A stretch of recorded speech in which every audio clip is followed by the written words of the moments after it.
आज नीति आयोगाची बैठक झालेली आहे, त्यामध्ये महाराष्ट्राच्या संदर्भात तुम्ही काही मागण्या मांडलेल्या आहेत, त्या नक्की कोणत्या मागण्या? आज नीति आयोगाची 8वी बैठक आदरणीय प्रधानमंत्री मोदी साहेबांच्या अध्यक्षतेखाली झाली। त्यामध्ये विकसित भारत 2047 चं विजन जे आहे त्यावर चर्चा झाली। त्याच्यामध्ये महिला सक्षमीकरण, आरोग्य, स्किल डेव्हलपमेंट, रोजगार, स्वयंरोजगार, इन्फ्रास्ट्रक्चर आणि इन्व्हेस्टमेंट अशा विविध MSME यावर चर्चा झाली आणि यामध्ये मोठ्या प्रमाणावर राज्यामध्ये या सर्व विषयांवर काम झालं पाहिजे आणि त्याचा फायदा सर्वसामान्य जनतेला झाला पाहिजे अशा प्रकारचं विजन आणि अशा प्रकारची भूमिका आजच्या नीति आयोगाच्या बैठकीमध्ये आदरणीय प्रधानमंत्री महोदयांनी मांडली। त्यावर आपलं देखील महाराष्ट्र सरकारच्या वतीने आम्ही जे काही आता सुरू केले इन्फ्रा प्रोजेक्ट आहेत, अनेक प्रोजेक्ट आहेत। त्याच्यामध्ये समृद्धी महामार्ग नागपूर मुंबई तो आपल्याला माहीत आहे की 500 किलोमीटरचा 520 किलोमीटरचा आदरणीय प्रधानमंत्री महोदयांनी ओपन केला। त्यानंतर आम्ही कालच पुढचा शिर्डी ते नाशिक हा आम्ही ओपन केला। MTHL वर आम्ही काम करतोय, मुंबई पुणे मिसिंग लिंकवर आम्ही काम करतोय, मेट्रोवर आम्ही काम करतोय, अनेक असे प्रकल्प आहेत त्यावरही भाष्य मी केलं। आणि त्याचबरोबर महिला सक्षमीकरण यावर देखील या बैठकीमध्ये भर दिला। म्हणजे महिलांसाठी ज्या पद्धतीने महिलांचं सक्षमीकरण झालं पाहिजे त्यामध्ये आम्ही जो निर्णय घेतलेला आहे की महिलांचं जे 1% जे स्टॅम्प ड्युटी रजिस्ट्रेशन जे आहे त्याला माफ केलं। त्याचबरोबर आणखी आम्ही महिलांना 50% ST मध्ये सवलत दिली।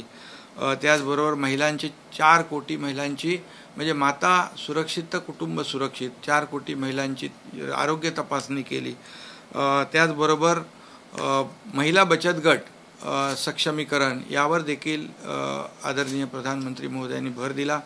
त्याचबरोबर स्किल डेव्हलपमेंट जे तरुण आहेत, यूथ आहेत, त्यांना स्किल डेव्हलपमेंटच्या माध्यमातून स्वतःच्या पायावर उभं केलं पाहिजे। त्यांना रोजगार, स्वयंरोजगार म्हणजे मुख्यमंत्री स्वयंरोजगार योजनेतून देखील आपण जवळपास वर्षाला 20 ते 25 हजार नोकऱ्या देणारे हात तयार करण्याचं देखील आपण काम करतोय। जे कोर्सेस नवीन कोर्सेस जे आहेत ITI मध्ये ते देखील आणले पाहिजे अशा प्रकारची भूमिका देखील यामध्ये मांडली। आणि एकंदरीत तरुणांना रोजगार, स्वयंरोजगार, महिला सक्षमीकरण, स्किल डेव्हलपमेंट, त्याचबरोबर पायाभूत सुविधा आणि इन्व्हेस्टमेंट जसं आम्ही दावोसला गेलो 1,37,000 कोटीची इन्व्हेस्टमेंट आली। कारण शेवटी जे इन्व्हेस्ट करणारे लोक आहेत त्यांना पायाभूत सोय इन्फ्रास्ट्रक्चर पाहिजे, चांगली कनेक्टिव्हिटी पाहिजे, स्किल मॅनपॉवर पाहिजे आणि यावर देखील भर देण्याचा चर्चा त्यामध्ये झाली। G20चं देखील जे आपल्या राज्यामध्ये देखील अनेक ठिकाणी समिट मीटिंग झालेले आहेत आणि त्यामधून देखील त्यांना देखील आपण फॉलो केलं तर नक्की त्या राज्याच्या जनतेसाठी त्याचा फायदा होईल। आणि मोठ्या प्रमाणावर परदेशातून देखील अनेक अन्य देशांतून इन्व्हेस्टमेंट आपल्या राज्यामध्ये येईल, रोजगार वाढतील आणि लोकांना या जनतेला फायदा होईल। अशा अनेक प्रकारच्या चर्चा यामध्ये भारत नेटची देखील ग्रामीण भागामध्ये भारत नेट 2 ने प्रत्येक गाव जोडलं पाहिजे यावर देखील चर्चा झाली। आपण देखील राज्य सरकार म्हणून त्याच्यावर खूप काम करतोय। आणि त्याचबरोबर आपण जे वाहून जाणारं पाणी मराठवाडा वॉटर ग्रीड जे आहे यावर देखील मी भूमिका मांडली आणि कोकणातलं समुद्राला वाहून जाणारं पाणी वळवलं पाहिजे आणि दुष्काळी भागात ते वळवलं पाहिजे। म्हणजे त्यामुळे नद्या जोड प्रकल्प हे मोठे प्रकल्प आहेत आणि मोठ्या प्रकल्पांना केंद्र सरकारची साथ मदत या ठिकाणी मिळाली तर मोठ्या प्रमाणावर आपण राज्यातल्या जनतेला दिलासा देऊ शकतो। जसं आम्ही गेल्या 10 महिन्यामध्ये 28 सिंचन प्रकल्पांना मान्यता दिली आणि गेल्या सरकार स्थापन व्हायच्या अगोदरच्या 2.5 वर्षाच्या काळामध्ये एकही सिंचन प्रकल्पाला मान्यता दिली नव्हती। परंतु आपलं सरकार युतीचं सरकार मी आणि देवेंद्र फडणवीस साहेबांनी या ठिकाणी आमच्या सरकारने 28 प्रकल्पांना मान्यता दिली. जवळपास 6 लाख हेक्टरपेक्षा जास्तीची जमीन ओलिताखाली येईल. 25 लाख हेक्टरवर सेंद्रिय शेती करण्याचं देखील या ठिकाणी आपलं टार्गेट आहे. त्यावर देखील चर्चा झाली. जे मिलेट इयर जे आहे, ज्वारी, बाजरी, नाचणी जे काय धान्य आहेत याला प्रमोट केलं पाहिजे, त्यावर देखील चर्चा झाली. आणि एकंदरीत राज्याच्या हिताचे जे जे काही प्रयत्न आपण केले पाहिजे त्यावर गुड गव्हर्नन्स या बाबतीत देखील चर्चा झाली. आणि सगळ्याच बाबतीमध्ये जे काही कायदे अतिशय किचकट असतील, काही आपण जवळपास काही नियम डिक्रिमिनलाइज केले जेणेकरून उद्योग येतील, आपल्याकडे उद्योग येतील आणि आपल्या राज्यामध्ये लोकांना रोजगार मिळेल, अशा अनेक विषयांवर चर्चा झालेली आहे. आजच्या बैठकीमध्ये तुम्ही महत्त्वाचा मुद्दा मांडला की मुंबई अहमदाबाद जी बुलेट ट्रेन होती त्याला गेल्या सरकारने काही बंधनं घातलेली होती ती दूर केली, ज्याच्यामुळे विकासाला गती मिळणार. हा बिलकुल, कारण 2.5 वर्षापूर्वी जेव्हा महाविकास आघाडीचं सरकार होतं तर बुलेट ट्रेन नाही, सगळ्या मेट्रो, कारशेड सगळे जे प्रकल्प होते त्या सगळ्यांना ब्रेक लागला होता, स्पीड ब्रेकर होते. पण आम्ही आल्यानंतर सगळे स्पीड ब्रेकर काढून टाकले जे अगोदरच्या सरकारने टाकले होते. आणि त्यामुळे बुलेट ट्रेन असेल, मेट्रो मुंबईतली असेल, मेट्रो 2, मेट्रो 7चं लोकार्पण आदरणीय प्रधानमंत्री महोदयांच्या शुभ हस्ते झाले.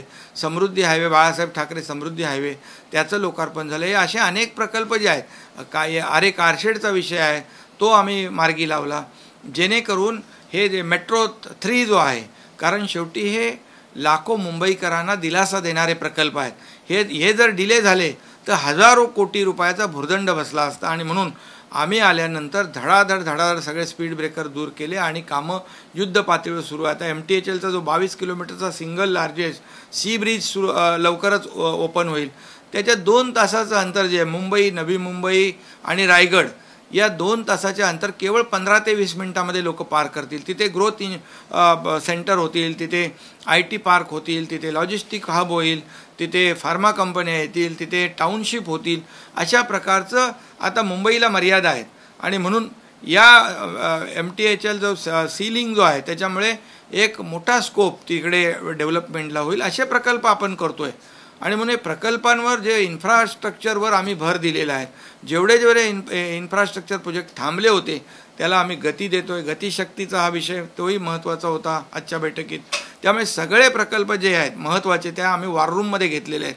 त्याचं मॉनिटरिंग होतं आणि त्यामुळे कुठे अडचण आहे काय त्याला आम्ही तात्काळ चालना देतो. त्यामुळे अनेक नवीन प्रकल्प देखील ॲक्सेस कंट्रोल, प्रत्येक जिल्हा जो आहे आम्ही ॲक्सेस कंट्रोलने जोडणार. जसं मुंबई गोवा आज वेळ लागतो, मुंबई सिंधुदुर्ग ग्रीनफील्ड रोड करतो आम्ही आणि तो ॲक्सेस कंट्रोल रस्ता करतोय. आता मुंबई नागपूरवरून नागपूर ते गोवा आपण शक्तीपीठ करतोय.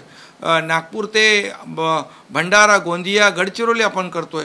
हे सगळं जे काही इन्फ्रा प्रोजेक्ट आहेत, कनेक्टिव्हिटी महत्त्वाची आहे आणि त्यावर आम्ही काम करतोय. त्याचबरोबर जसं शेतकऱ्यांसाठी आम्ही जसं केंद्राचे प्रधानमंत्री महोदयांची 6,000 रुपयाची योजना आहे ती आम्ही राज्याची देखील 6,000 रुपये, नमो किसान सन्मान योजना 6,000 रुपये आम्ही ॲड करणार आणखी. म्हणजे शेतकऱ्याला जे 6,000 रुपये वर्षाला मिळत होते ते आता 12,000 रुपये मिळतील. अशा अनेक आम्ही निर्णय त्या ठिकाणी घेतलेले आहेत, जेणेकरून आज नीती आयोगाच्या बैठकीमध्ये एक राज्य सरकार आणि केंद्र सरकार हे जेव्हा हातात हात घालून काम करतात. नीती आयोगाची बैठक म्हणजे काय, राज्य शासनाच्या ज्या काही अडचणी आहेत, ज्या काही सूचना आहेत आणि मोदी साहेब देखील म्हणतात नवीन काहीतरी करा जेणेकरून तुमच्या राज्याला फायदा होईल. आणि म्हणून नवीन इनोव्हेटिव्ह जे काही प्रोजेक्ट आहेत, संकल्पना आहेत त्या आपल्याला नीती आयोगाच्या बैठकीमध्ये मांडता येतात आणि त्यामुळे राज्यातल्या जनतेला फायदा होत असतो. आणि म्हणून आज जे काही मुद्दे आम्ही मांडले नक्की त्याचा प्रधानमंत्री महोदय विचार करतील. आणि शेवटी मोठे प्रकल्प जे आहेत आपल्या आर्थिकदृष्ट्या जे आहे ते केंद्राची मदत आपल्याला लागतेच. त्यामुळे अशा नीती आयोगाच्या बैठकीमुळे राज्यातल्या जनतेचा फायदा होतो, राज्याचा सर्वांगीण विकास होतो. त्यामुळे ही बैठक अतिशय महत्त्वाची आहे आणि त्या बैठकीला म्हणूनच राज्यातले मुख्यमंत्री येत असतात. उद्या एक बैठक आहे पंतप्रधान नरेंद्र मोदींसोबत तुमची, सर्व जे केंद्रीय शासित मुख्यमंत्री आहेत त्यांच्यासोबत पंतप्रधान उद्या बैठक घेतात, त्याच्यामध्ये काही वेगळे मुद्दे असणार? नाही, आज विकासाच्या मुद्द्यावर चर्चा झाली, काही लोक आले नाहीत त्याला, आता ठीक आहे, त्यांना राज्यातल्या जनतेला त्यांना लाभ मिळणं हे त्यांच्या दृष्टीने महत्त्वाचं नसेल, पण शेवटी त्यांच्या राज्याचं नुकसान आहे. जे मुख्यमंत्री आले त्या 18-19 मुख्यमंत्री होते आणि त्यांनी आपापल्या राज्यातले विषय मांडले, आपापल्या राज्यातली जी भूमिका मांडली, आपापल्या राज्यामध्ये आम्हाला काय करायचं आणि केंद्राची कशी मदत पाहिजे यावर चर्चा केली.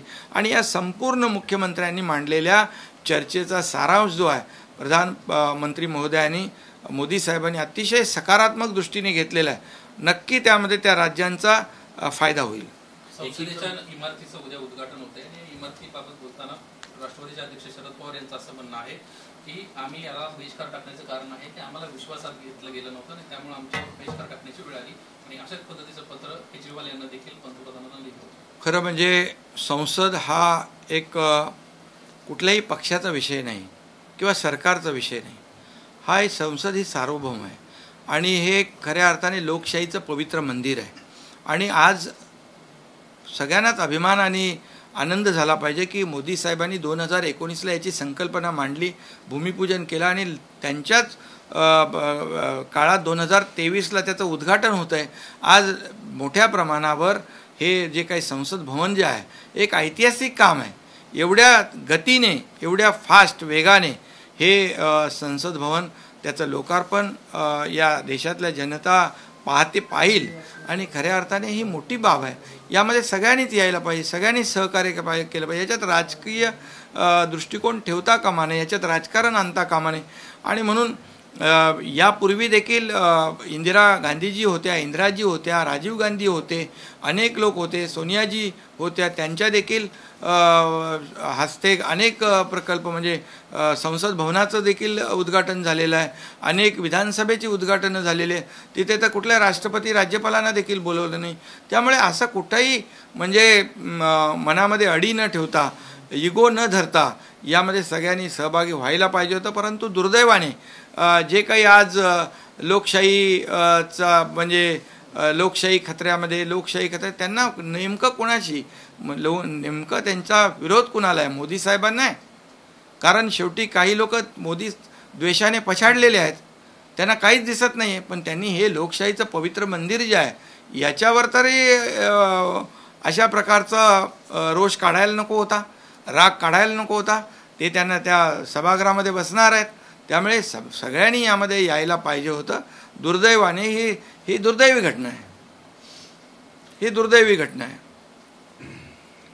तर आपल्या भेटीगाठी काय काय झाल्या आज दिवसभरात आणि उद्या काय होणार आहे? सगळ्यात महत्त्वाचं म्हणजे राज्याचं मंत्रिमंडळ विस्तार उद्या जाणार आहे. त्याच्यात आम्ही त्या ऐतिहासिक सोहळ्याला त्याच्यात सहभागी होणार आहोत. मोदी साहेबांच्या शुभ हस्ते त्याचं लोकार्पण होणार आहे. अख्खा देश बघतोय, देश बघणार आहे, देशातली जनता पाहणार आहे. अतिशय मोठा आनंदाचा सोहळा त्या ठिकाणी होणार आहे आणि म्हणून त्याच्यामध्ये आम्ही सहभागी होणार आहोत, साक्षीदार होणार आहोत. आम्हाला त्याचा सार्थ अभिमान आहे. आणि आता ज्यांना ते काविळच झालेली असेल त्यांना कितीही कोणी काही चांगलं म्हटलं, चांगलं केलं, काही केलं तरी ते त्यांना सकाळी मी बोललो आहे, आता त्याच्यावर बोलत नाही मी.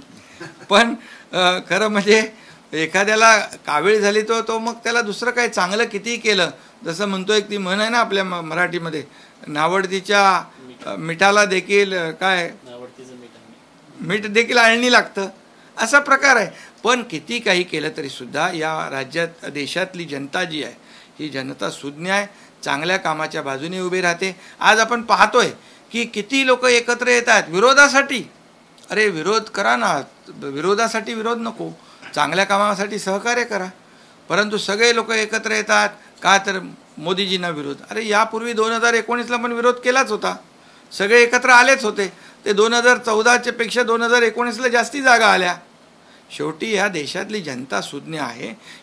इतर देशाची जी अर्थव्यवस्था डबघाईला आलेली असताना आपल्या देशाची अर्थव्यवस्था एका उंचीवर नेण्याचं काम मोदी साहेबांनी केलं आहे.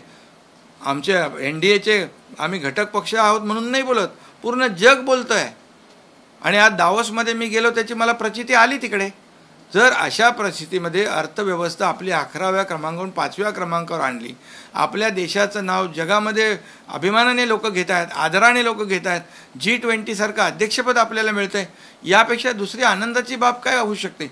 आणि आपल्या देशाची बदनामी बाहेरच्या देशात जाऊन काही लोक करतात. हे कसलं देशप्रेम, हे कसली देशभक्ती? आणि म्हणून जे काम आजपर्यंत गेल्या 50-60 वर्षात झालं नव्हतं विकासाची, मी काय त्याच्यामध्ये डिटेलमध्ये जात नाही, तुम्हाला सगळे आकडे माहीत आहेत. आणि या सगळ्या जे 9 वर्षामध्ये मोदी साहेबांनी जी कामं 50-60 वर्षात झाली नव्हती ती कामं 9 वर्षामध्ये पूर्ण केली. हे लोकांना माहीत आहे, ह्याचे लोक साक्षीदार आहेत. त्यामुळे किती काही कोणी कुठेही गेलं, कुठेही एकत्र आलं, कुणाच्याही दारी गेलं, काही झालं तरीसुद्धा त्याचा परिणाम या लोकसभेच्या निवडणुकीवर होणार नाही. आणि जनता पूर्ण भरभरून मोदी साहेबांना आतापर्यंत सगळे रेकॉर्ड ब्रेक करून पुन्हा 2024मध्ये थम्पिंग मेजॉरिटी देईल. आता लोक याच्या दारी त्याच्या दारी जातात, पण आम्ही महाराष्ट्र सरकार शासन आपल्या दारी हा नवीन आम्ही संकल्पना घेऊन लोकांना त्याचे कार्यक्रम सुरू झाले. ती देखील पोटदुखी आहे, कारण लोकांना आपल्या सरकारकडे खेटे मारायला लागू नये, चक्रा मारायला लागू नये. जिल्हा कार्यालय, तहसील कार्यालयावर आम्ही लोकांच्या दारी जातो. ज्या योजना, जे निर्णय आम्ही घेतले ते थेट एकाच छताखाली सगळे दाखले, सगळ्या योजना, त्याचे लाभ तिथं देतोय. नाही पण सर, तुम्ही कालच्या नीती आयोगाच्या बैठकीने म्हटलं की महाराष्ट्रासाठी एक विकसित करण्यासाठी महाराष्ट्राला एक वेगळं धोरण असावं. तुमची संकल्पना काय आहे? वेगळं धोरण म्हणजे काय? वेगळं धोरण म्हणजे हे जे आता महिला सक्षमीकरण, शेतकरी, त्यामध्ये इन्फ्रास्ट्रक्चर, पायाभूत सुविधा, जे दुष्काळी भागामध्ये पाणी वळवणं, नद्या जोड प्रकल्प, हे मोठे प्रकल्प आहेत. या मोठ्या प्रकल्पाला केंद्राची मदत आपल्याला लागणार. आणि म्हणून महाराष्ट्र जो आहे, आज महाराष्ट्र अग्रेसर आहे. आणि म्हणून महाराष्ट्राला देखील केंद्र सरकारची आवश्यक, सगळ्याच राज्यांना. आणि म्हणून जे राज्यातल्या जनतेचं भलं करू इच्छित होते, राज्याचा विकास करू इच्छित होते, ते सगळे आले तिकडे. सर, सुप्रीम कोर्टाच्या निकालानंतर बदललेल्या अनुकूल परिस्थितीत आपण दिल्लीत पहिल्यांदा आला आहात आणि 2 दिवस आपला मुक्काम आहे, तर महाराष्ट्रासाठी आपण काय घेऊन जाणार इथून? हे काय आजच्या बैठकीमध्ये आज आम्ही चर्चा केली, त्याच्यावर नक्की ते होईल ना. मंत्रिमंडळाचा विस्तारही होईल, मंत्रिमंडळाचा विस्तार होईल, त्याच्या बाबतीमध्ये काही आता अडथळा नाही आहे. आणि पूर्वी नव्हता, आता सर्व होईल. सर्व सुप्रीम कोर्टाने देखील आता ज्यांना जे काही उत्तर द्यायचं ते दिलेलं आहे. सरकारच्या बाबतीमध्ये काही लोक आणखी त्याचा विपर्यास करतात, अर्थाचा अनर्थ करतात. देवेंद्रजी म्हणाले पोपट मेला हो, पण कोणी मान्य करायला तयार नाही. पण चर्चा अशी आहे की जोपर्यंत केंद्रीय मंत्रिमंडळाचा विस्तार होणार नाही तोपर्यंत राज्यातला विस्तार होणार नाही. असं काही नाही, असं काही नाही. आता तुम्ही सगळ्याच निर्णय पण तुम्ही, बातम्या पण तुम्ही देताय, निर्णय पण तुम्ही घेताय. इतर राज्याचे मुख्यमंत्री अमित शहा पंतप्रधान नरेंद्र मोदी यांची विकास कामांसाठी भेट घेत आहेत, कारण सर्वच मुख्यमंत्री खास करून दिल्लीत आहेत. तुम्ही देखील त्यांची भेट घ्या. मी भेटलो तिथेच, मोदी साहेबांनाही भेटलो, अमित शहा साहेबांनाही भेटलो, अनेक मंत्री मला भेटले, त्यांच्याशी मी बोललो, अनेक विभागाचे मंत्री भेटले, त्यांनाही मी सांगितलं आपल्या योजना ज्या आमच्या राज्य सरकारच्या आहेत त्याला आपली मदत पाहिजे. बऱ्याच लोकांची माझे तिथे गाठीभेटी झाल्या आणि नक्की याच्यामधून खूप फलनिष्पत्ती होईल, राज्याला खूप फायदा होईल. अरे तुम्ही त्याचा विपर्यास करताय. त्यांचं म्हणणं काय होतं की बाबा यापूर्वी आम्ही एनडीएत नव्हतो, आता एनडीएत आहोत, आता एनडीए आणि आम्ही एकत्र आहोत, नक्की आमची सगळी कामं झाली पाहिजे. तुम्ही त्याच्यात नवीन काहीतरी असं करू नका. कामं म्हणजे आताच आम्ही एनडीएचे घटक पक्ष झालो आणि आज मी तुम्हाला सांगतो, कुठलाही आज जे प्रस्ताव आपले राज्याचे केंद्राकडे येत आहेत त्या एकाही प्रस्तावामध्ये काटछाट करत नाहीत. सगळे प्रस्ताव जसेच्या तसे मान्य होत आहेत. हे काय आमचं वैयक्तिक काम नाही आहे का, गजानन कीर्तीकरांचं वैयक्तिक काम नाही, हे राज्याचं काम आहे, राज्यासाठी फायद्याचं काम आहे. त्यामुळे केंद्र सरकार पूर्णपणे सढळ हस्ते आम्हाला मदत करते. बजेटमध्ये किती पैसे ठेवले आम्हाला बघितले तुम्ही. धन्यवाद. केंद्रीय मंत्रिमंडळात किती मंत्री पदांची अपेक्षा आहे? सर हिंदी में या इंग्लिश में कर लें? हिंदी में, हाँ बोलिए. हिंदी में सर क्या मुद्दे, खास मुद्दे जो महाराष्ट्र के लिए आपने उठाए सर? देखिए अभी यहाँ पर जो भारत 2047 विजन जो है वो रखा था वहाँ पर, और आदरणीय प्रधानमंत्री महोदय जी ने काफ़ी अच्छी चर्चा की वहाँ पर, और हम लोगों ने भी अपने अपने राज्य की भूमिका, अपने अपने राज्य के इशू जो है वहाँ पर रखे. उसमें बहुत से मुद्दे हैं, आरोग्य के मुद्दे हैं, महिला सक्षमीकरण, वुमन एम्पावरमेंट के है, हेल्थ एंड न्यूट्रिशन है, स्किल डेवलपमेंट है, गति शक्ति है, एम्प्लॉयमेंट है, रोजगार है, स्वयं रोजगार है, इंफ्रास्ट्रक्चर है, इन्वेस्टमेंट है, एमएसएमई के विषय, सभी विषयों पर चर्चा हुई है। किसानों के बारे में चर्चा हुई है और बहुत ही सफल चर्चा हुई है। कई जो प्रोजेक्ट है बड़े, उसमें हमें केंद्र सरकार की मदद की आवश्यकता है, हमने वो भी भूमिका उनके सामने रखी है और पूरी बातें आदरणीय प्रधानमंत्री जी ने सकारात्मक दृष्टि से ली हुई है। और निश्चित रूप से केंद्र और राज्य सरकार जब एक विचार के होते हैं तो निश्चित रूप से उसका राज्य को फ़ायदा होता है, राज्य की जनता को फ़ायदा होता है।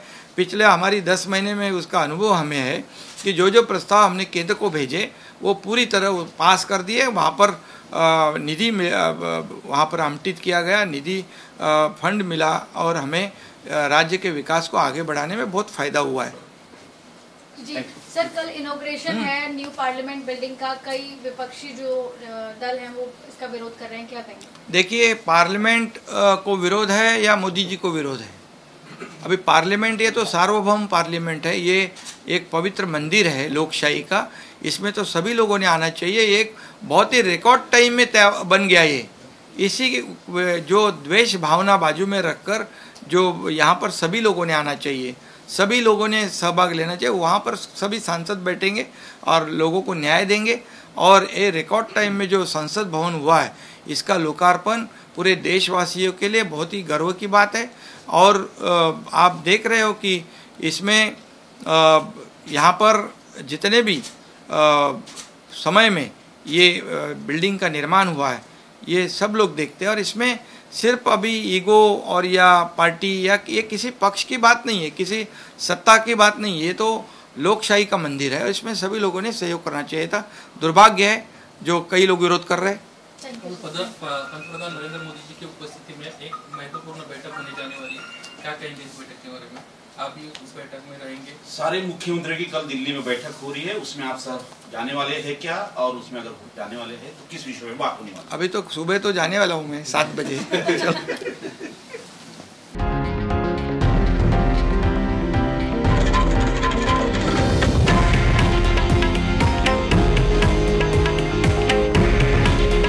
हे आहे देशातील नंबर 1 न्यूज नेटवर्क आणि आपण पाहत आहात TV9 मराठी। काळजी तुमची, हित महाराष्ट्राचं।